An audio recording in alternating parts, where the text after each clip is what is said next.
Hi, my name is Richard Curtis. I work for Adobe here in the UK and I'm a solutions consultant with a focus on digital imaging. And today in this demonstration I'm going to talk to you about 3D and 3D printing in Photoshop and show you how to make a first print. You do need to have Photoshop for Creative Cloud on your computer, and it's always worth having the most up-to-date release that we've had as part of Creative Cloud, because there are some improvements into the 3D and 3D printing engine there. So the file we're going to open today is a little bit different. It's not something you would see when you're typically printed to a 3D printer at home, and that is a pair of sunglasses frames. So let's just open this pair of frames here. The first thing you'll see when you open up a 3D object is the new canvas dialog, and in there you'll see something different, which is the 3D scene size. We automatically try and retrieve the size of the 3D object from the file itself, and here you can see that it's 10 centimeters high by 39 centimeters on the long side and 31 on the other side. The other element that we're seeing here is the width and the height of the canvas inside Photoshop, and this is changeable, and the canvas will be used to show the 3D object inside Photoshop. So I'm just going to change that to be 1200.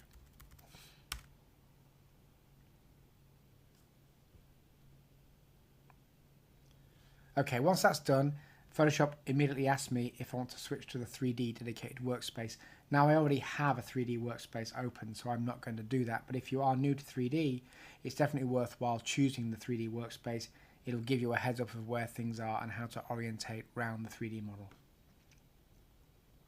Once Photoshop opens the 3D model, you want to be in the Move tool. The Move tool is this tool here. Now, before we go any further, let's just cover what other formats 3D in Photoshop is able to support. I'm just going to use the 3D menu and go to New 3D Layer from File. And in the dialog box, you can then see the file types that Photoshop supports for native 3D. We include things like 3D Studio. We support Cinema 4D by using the Maxon Cinema 4D Photoshop plugin from the Maxon site. We also support DAE Collada. We support PLY files, View3D files, VRML, OBJ, plus others. Okay, once we're inside Photoshop and we're on the Move tool, you'll see my cursor changes to an orbit cursor. Notice that in the 3D panel, we're parked on the scene. And when we're parked on the scene, or in fact when we're parked on the current view, there is a yellow square around the canvas. And this is telling me where I am and orientating me to which part of the 3D menu I'm currently in.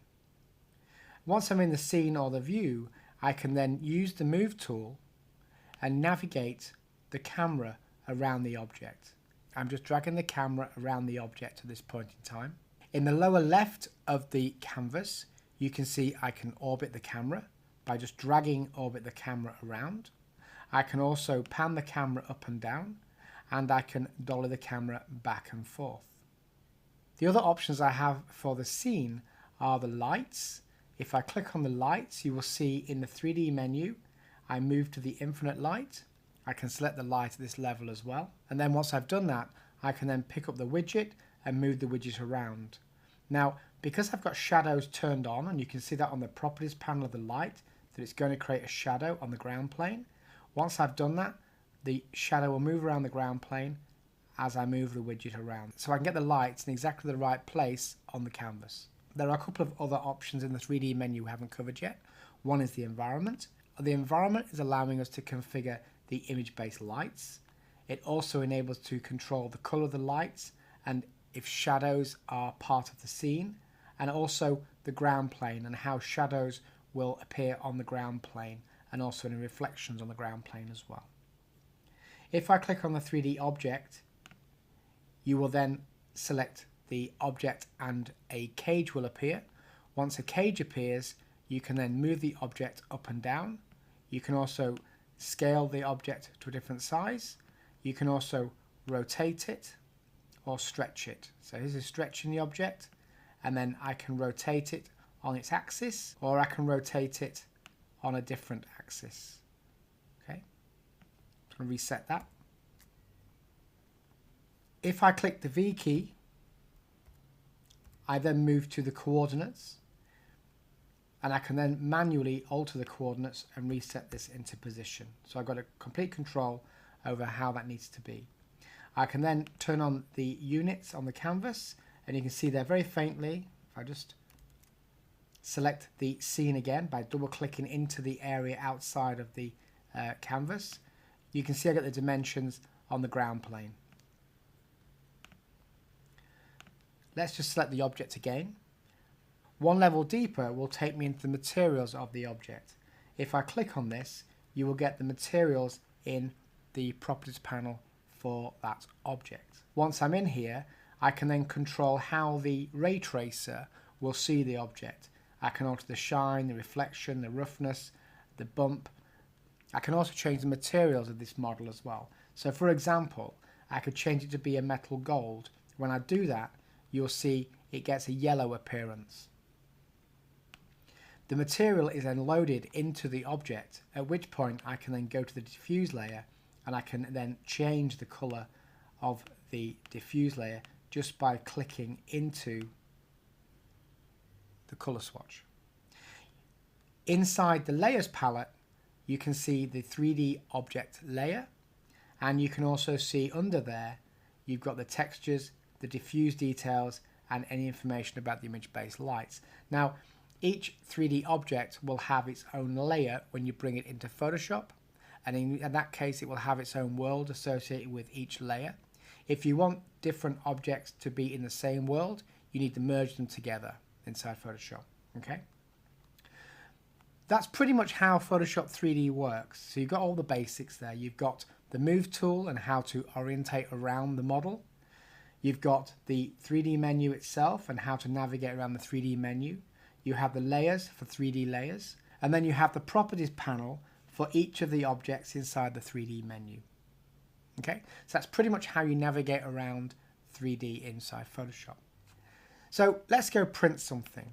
So how does printing in Photoshop work? Well, what we've tried to do in 3D print in Photoshop is to make it like 2D printing and have the 3D print on a print button. In the 3D menu, I have print settings. I also have 3D print. I'm going to choose 3D print settings. When we choose 3D print settings, you will see in the properties panel the 3D printer is enabled, and we can also print to different things.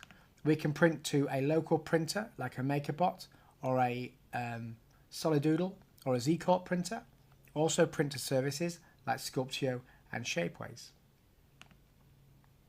If we choose local, we get to choose the printer that we might want to print to. So you can see here we've got the MakerBot Replicator 2, we've got the 3D Systems Cube, we've also got things like the M-Core Iris, and we've got the Z-Corp Full Color. We've even got Export STL as well if you need that later on. But the idea here is that a printer and its material is just a printer driver.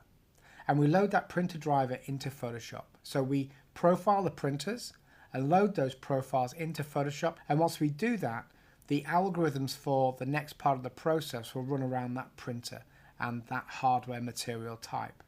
It's great for the 3D printer community because it means when a new piece of hardware comes out or a new material type comes out, we can build a printer profile for that and put that into Photoshop, and then you're able to print to that hardware and that material.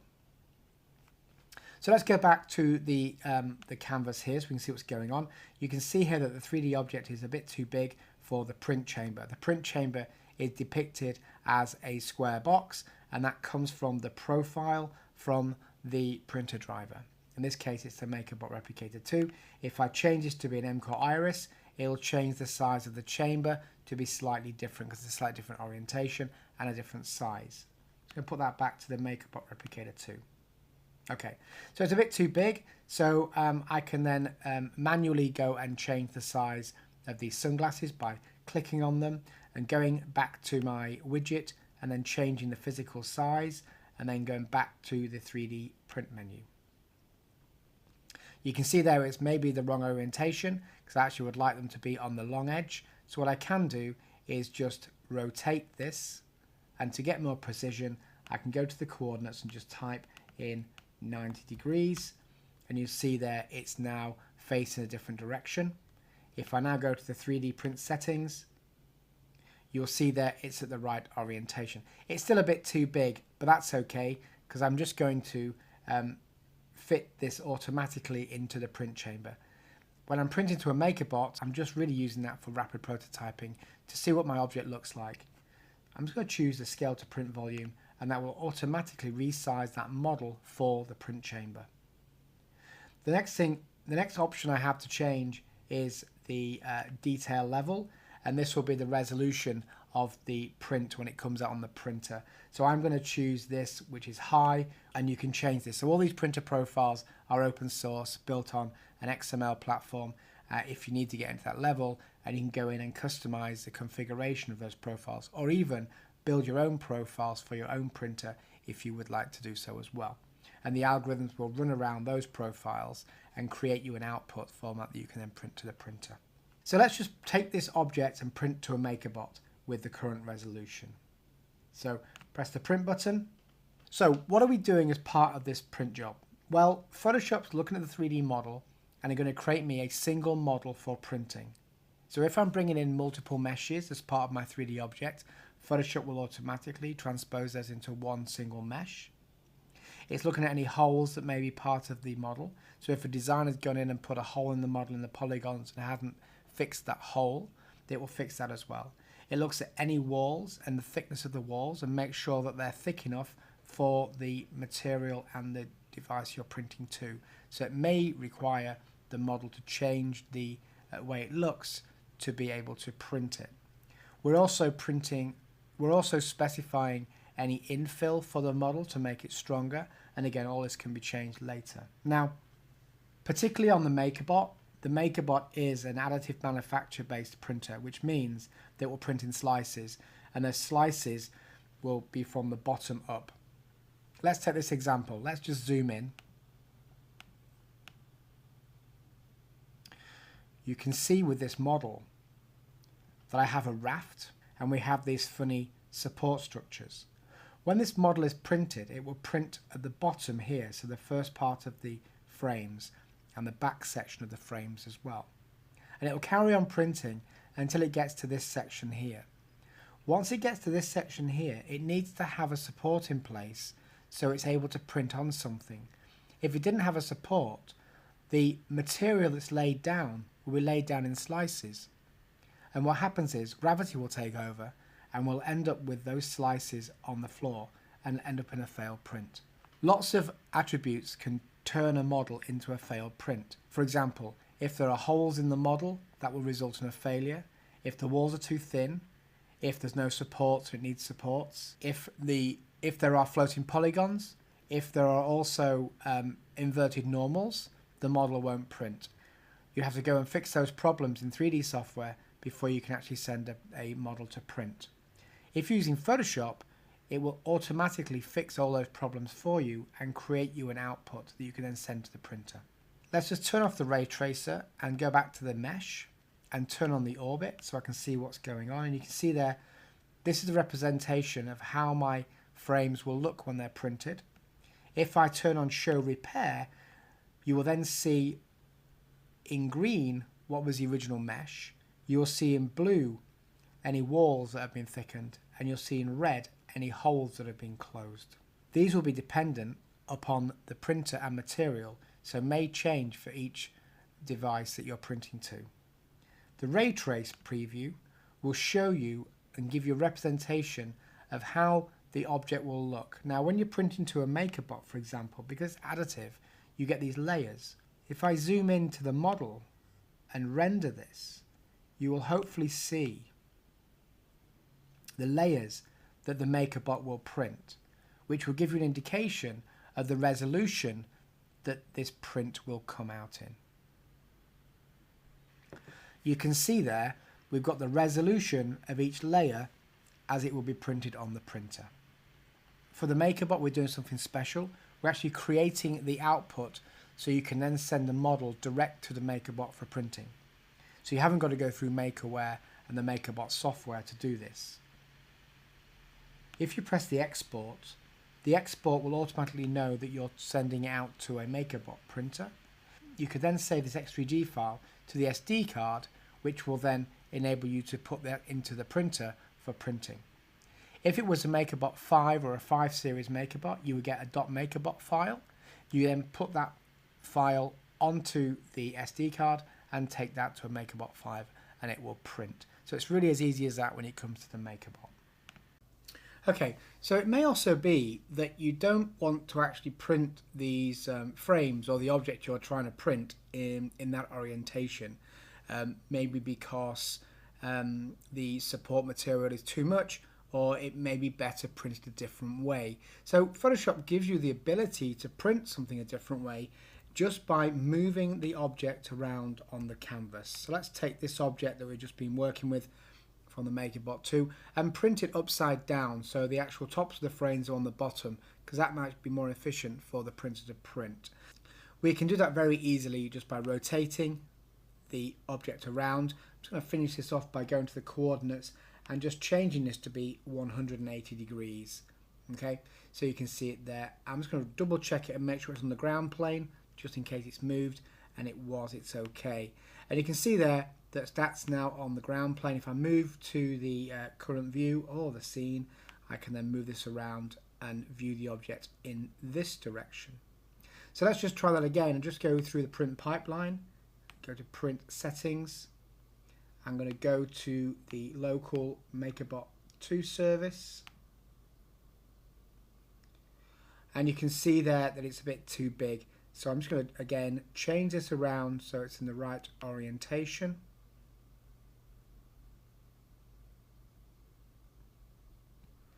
And just configure this to be 90 degrees.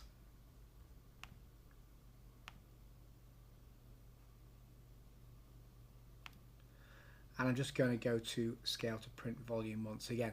And you can see there that now we have the same thing, only the other way around. So I can print these frames or any object inside Photoshop in any orientation. I just move it there on the ground plane inside the 3D menu, go to print, and the print pipeline will just run around this mesh in this orientation and create me the supports required to print the object in this orientation.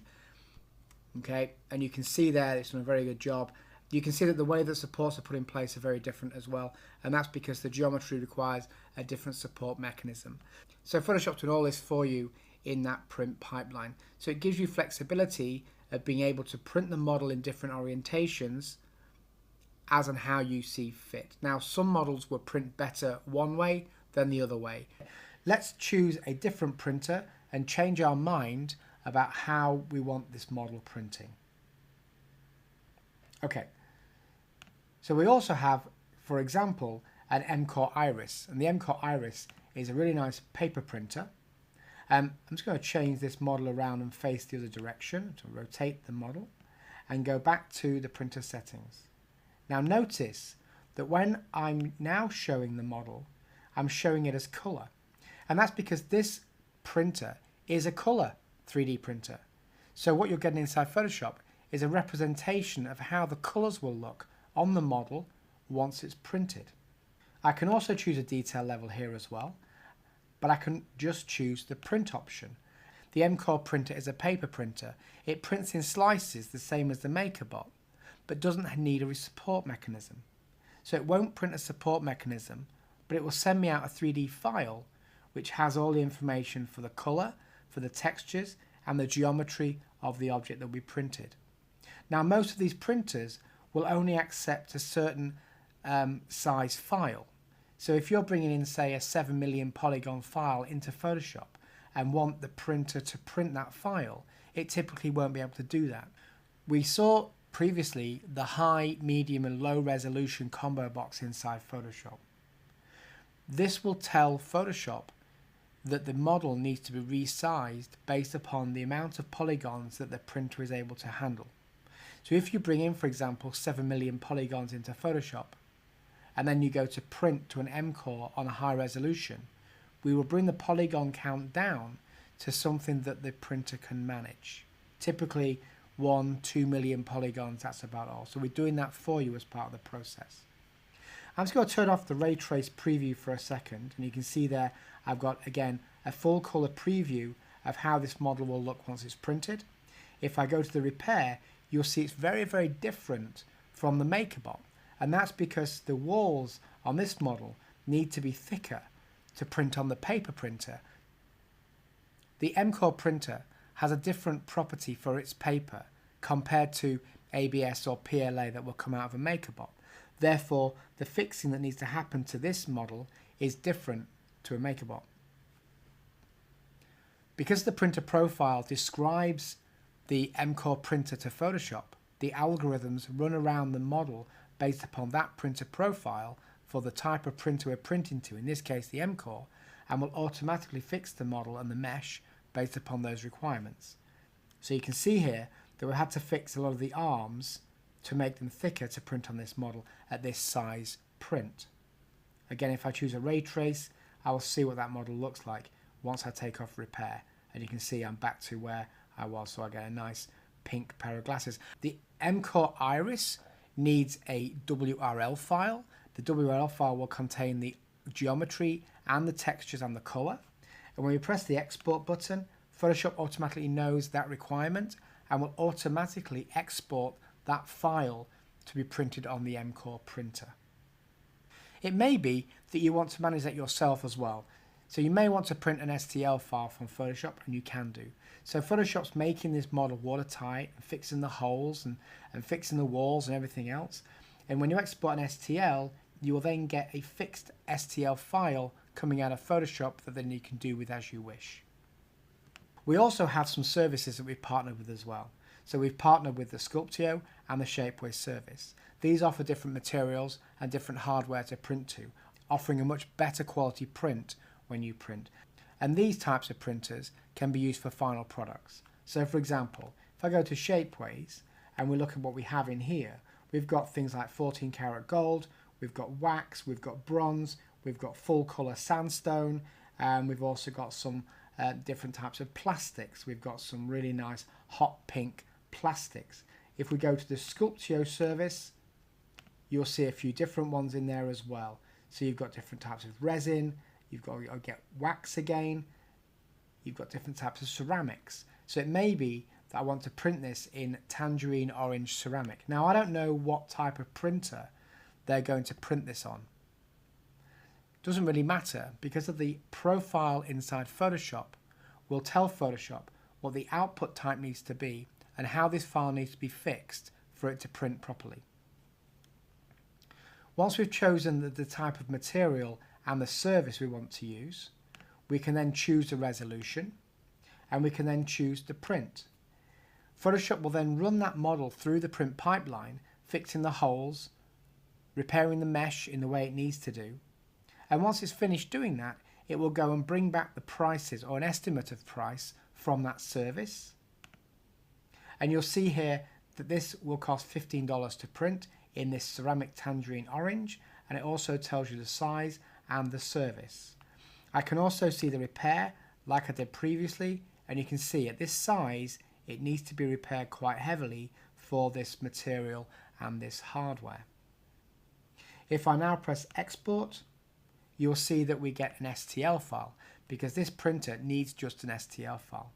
The beauty of using Photoshop for 3D printing is that I don't actually need to know what the hardware and material parameters are.